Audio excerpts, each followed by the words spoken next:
Sa pikas bahin inflation rate sa Region 7 mo'y pinakataas sa tibok nasod ni atong buwas Abril mga katropa. Uy, Ato ning Siron pinagi sa report ni katropang Almi Mata. XFM Report.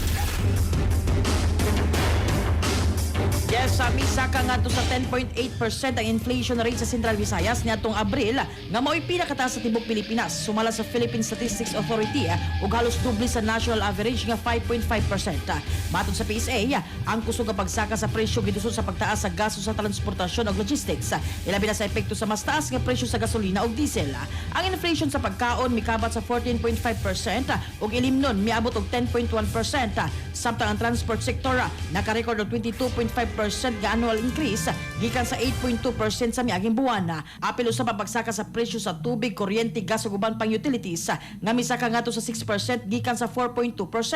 Sa mga lugar, Cebu Province mo'y adunay pinakataas nga inflation sa rehiyon sa 12.9%, gisundan sa Lapu-Lapu City sa 11.4% ug Mandawi City sa 10.7%.